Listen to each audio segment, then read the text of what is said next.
Hey all, I have an edible hedge here behind me. This is a space that is usually linear. In this case, this has an L shape, but generally speaking, it's about a 5 foot wide by 25, 50, or even 100 feet long planting in fruit trees, berry bushes, herbs, and edible and medicinal ground covers like wild strawberries or violets, and then herbs that reach up like giant hyssop. And you have rhubarb or asparagus, and then fruit trees like plums, apples, and even mulberries. Now, an edible hedge is really another way of saying a long linear planting of food. And where do we have many long linear spaces? Well, in every single community. We have them along boulevards, along sidewalks, along fence lines, along the edges of city parks, along ballparks, and all of them represent an opportunity. Not only are they an opportunity because the land is mostly in lawn that takes maintenance, that has to be mowed. It's a huge industry. Mowing lawns, a lot of work.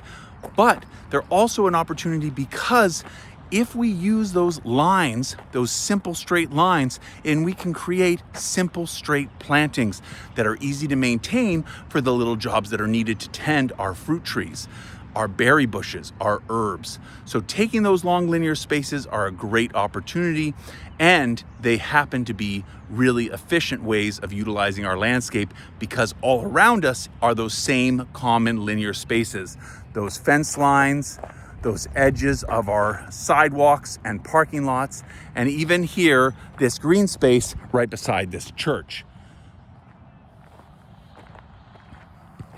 Now, what is some really basic ways of maintaining an edible hedge in its early stages? Let's look at that. Here, this edible hedge planting has mulch that's been placed down and plants that have been planted in a line. The reason we transplanted them instead of seeding them, and the reason they're in a line, is because it's really easy to identify what is a weed and what is a plant. The rhubarb is a plant, and here, this hyssop is a plant, or our bog violet. But this, growing right out of that crack, is a weed. Now, this is actually a plant because we did a little bit of a plant on either side here just to help hide this concrete post, but that's a weed. But everywhere else, they're in a straight line. I can see my hyssop, my strawberry, my asparagus. So I can pull out any weeds. Here I have some grass growing. This tells me that this is not from a seed like this lamb's quarter here, but instead it is a grass coming up from below. So I actually have to pull my mulch off delicately so I don't disturb it and actually dig out the roots of these grasses. I want to get in here and actually pull that entire root out because this grass root is a perennial root system and it's going to come back. Any little segment of a couple inches has these little tiny rootlets coming off it right there. And there's another one right there. So any section left in the ground is going to proliferate. So I actually have to dig down and dig these up. And then I can put down a fresh piece of newspaper and cover it back over with the mulch. If I leave grass in my planting, we will eventually have this grass spread everywhere, especially if it's an aggressive grass, a perennial grass like a scotch grass. And so we want to get those out. Another really important job to look at right now is to fill your asparagus pots back up. You just have to pull that mulch out from that asparagus and fill the soil level up. We do it slowly not to overwhelm the asparagus, but eventually the asparagus really loves to be nice and deep down in the ground. So pull the mulch up, fill it back over with soil, and then put the mulch back over top. Another important job is to come along and find these strawberry runners. Here they are running off like this, and to actually tuck them down into the soil and into the mulch to help them establish. In this case, we have a cardboard mulch underneath to help protect this.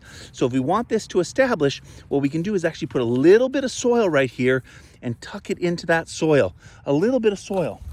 I'm just going to show you. I don't have it with me, but I'm just going to steal a little bit of soil from this spot I was weeding over here just to show you.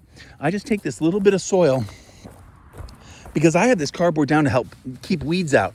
But in this case, I want this to establish. So if I put this little bit of soil here and just put that guy right there and then tuck that mulch, he'll grow. And by the time his roots get strong, she'll be able these little plants are going to be capable of putting their roots through that cardboard mulch and getting down into the soil underneath.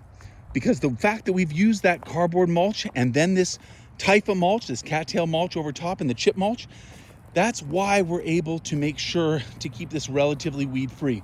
But we still have to do some weeding. Now, we have a lot of clover we've seeded along the edges and then the grass. That means you can weed whack or mow right up, but right along the edge, if a bit of that clover keeps growing, that's not a problem. It's really going to create pollinator habitat. But if I see other weeds coming into the mulch, like this is an elm seedling, we don't need a bunch of elm trees growing in here. We're trying to create its own specific ecosystem. Another job we need to do is look for the sites where we inoculated with our edible mushrooms. I have these little flags in that I use for the hedges. This tells me a wine cap mushroom's in here, but in other sites we don't have a flag because there's only one spot, and we just check to see that it is actually spreading around in here. If it has its little white filaments growing, you can see it's right there. Now, I don't actually need to check in here. I'm not saying that you guys should check in here either. What I want to say is that it's just proof to say it's there. That spot needs extra watering. Extra watering. Anytime that mulch is dry, we should water it because we want that mushroom to really establish itself. Here you can see again the asparagus needing to be managed. Now here's a specific example. I'm showing you this because this one tree actually got spider mites here. And those spider mites really are preventing the buds from opening. You notice that one tree doesn't have leaves, the rest of them do. But it's not dead. I scratched the cambium with my thumbnail, just coming right here like this, and I just cut it with my thumbnail, and you can see that it's green. And that tells me the tree's still alive. And you can see little buds trying to get out. The initial buds that tried to open up a month ago got sucked dry by the spider mite. And the symptom of that is that you're really gonna not get a leafing out, but it's gonna try again. And if we use a dormant oil or we use an insecticidal soap, we're gonna knock those spider mites back, give this tree a fighting chance. And once the tree grows after 3-4 years, a spider mite's not gonna affect it. But if it gets in there when it's young, it can become a pervasive problem and prevent that tree or even kill it. So this tree is gonna live, but we should go and do that extra care that it needs. So otherwise, I'm just, basically looking along here, mow along the edges of your edible hedge, keep the grass down around the perimeter, hand weed, encourage the strawberries to establish, check for spider mites, keep it wet in your edible mushroom spots, and generally speaking, just keep an eye on your site and giving it little bits of care. Remember that small acts create big results. So a little bit of weeding when weeds are small mean no big weeds establish. Good water management when the plants first are growing, when they're young, means they're going to get to be big trees. Keeping an eye out for a little pest or disease and saying, this doesn't look right, what's the matter, and asking a question means you find the solution before it's a problem. So that's how you manage your edible hedge.